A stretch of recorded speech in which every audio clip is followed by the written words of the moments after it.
जो तन मन से गुरु के शब्दों के प्रति समर्पित हो गया तो निश्चित रूप से गुरु के शब्दों के मार्फत हमारे जीवन की भ्रम, हमारी नासमझी, हमारे कर्मों की रेखा कटेगी। और गुरु वो हैं जो हर मानव मात्र के भ्रम को, कर्मों की रेखा को काटते हैं अपने समझ, अपने सेण के मार्फत। इसीलिए इस शब्द में इस तरह से कहा है,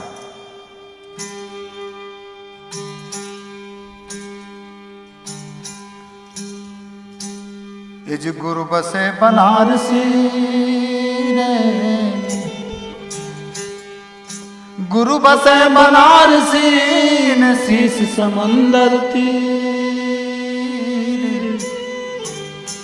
अरे जो जो गुरु गुण उपजे तो निर्मल होत शरीर। निर्मलता कब आएगी? जब हम गुरु के वचनों को अपने अंतर में आत्मसात करके उसकी प्रत्यक्ष अनुभूति करें तब। और ये बेहदी गुरु से ही संभव है, हदी नहीं। जो अनेक प्रकार के जाति, धर्म, मजहब, मत और पंथ संप्रदाय के हदों में बांधते हैं, वे उस बेहदी या रूहानियत से कैसे हमें जोड़ पाएंगे? इसीलिए सदगुरु कबीर कहते हैं, अरे ये सब गुरु हैं हद के, ये सब गुरु है हद के, न बेहद के गुरु नाई। अरे बेहद आपे उपजे तो अनुभव के घर माई।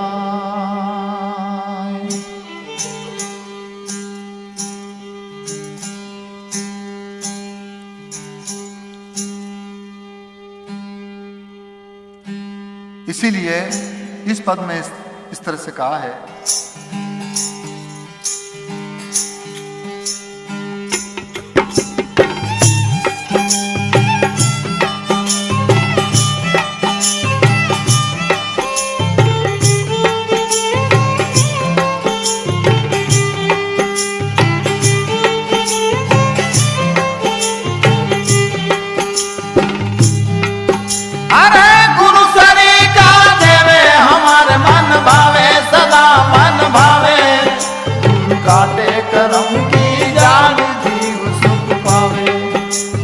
काटे भरम डाली जाल जीव सुख पावे पावे।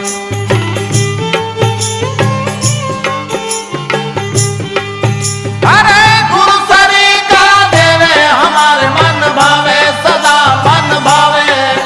गुरु काटे करम की जाल जीव सुख पावे, गुरु काटे भरम की जाल जीव सुख पावे।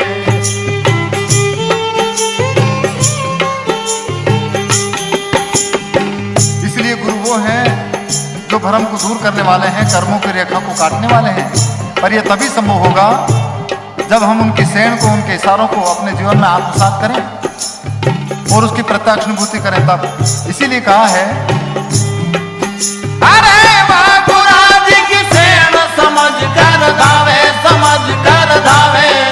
भाई वो नर संत सुजान जीव उलटावे, अरे वो नर चतुर सुजान मन उलटावे।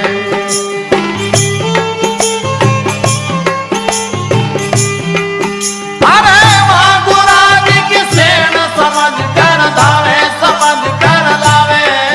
भाई वो नर संत सुजान मन उलटावे, हाँ वो नर चतुर सुजान जीव उलटावे।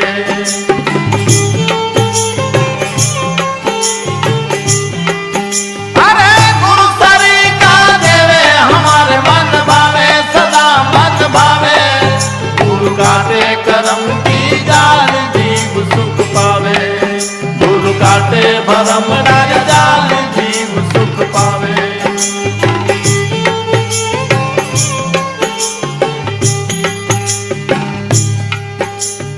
इसलिए गुरु की सेण के मार्फत जब हम अपने मन को अनेक प्रकार के विषय वासना, अनेक प्रकार की भौतिक भोग विलासिता में जो फंसा है उसे मोड़ करके शून्य की ओर लाएं, तब कहीं समझेगा कि गुरु की सेण को हमने रखा, जाना और अपने अंतर में उसकी प्रत्यक्ष अनुभूति की। और ये तब होगा जब हम अपने निज घर में आ जाएं। और हर इंसान का निज घर कौन सा है इसके बारे में कहा है,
यह हर मानव मात्र का निज घर है, जहाँ पर जाति, धर्म, मजहब, मत, पंथ, संप्रदाय का कोई अस्तित्व नहीं है। और वो घर है श्वास का।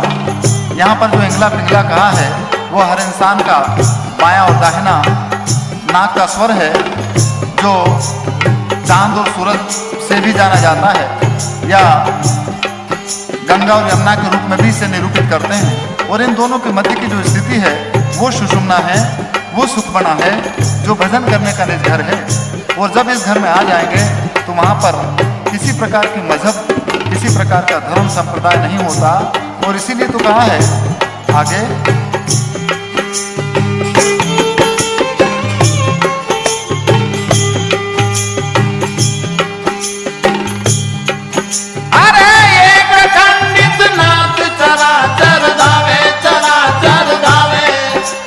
सकल ब्रह्म के माई वेदियों गावे, हाँ सकल ब्रह्म के माई वेदियों गावे गावे।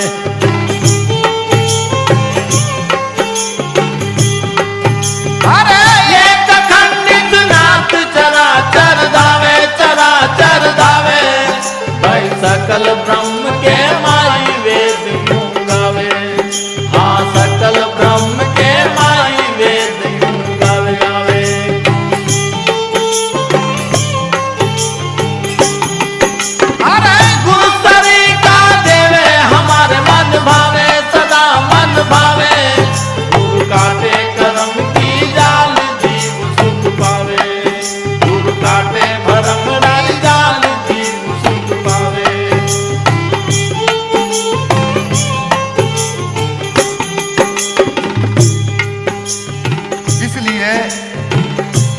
वो परमात्मा, वो ईश्वर अल्लाह वाहिगुरु जो अखंडित है, जो कभी खंडित नहीं होता, जिसको कभी विभाजित नहीं किया जा सकता, जिसको कभी बांटा नहीं जा सकता। वेद, शास्त्र और पुराण भी इसी बात का साक्ष्य करते हैं। और वो चर और असर में सर्वांग समस्थिति में मौजूद है। इसी सेन के साथ जुड़ने का संकेत संतों ने किया है। इसीलिए अंतिम में यही निवेदन के साथ में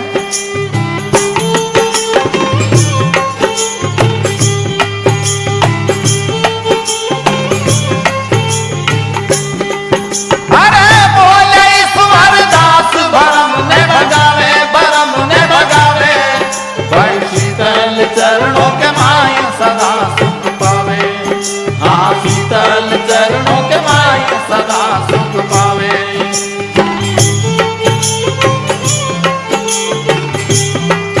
अरे बोले ईश्वर दास भरम ने भगावे, भरम ने भगावे, भाई शीतल चरणों के माई सदा सुख पावे, हाँ शीतल चरणों के माई सदा सुख पावे।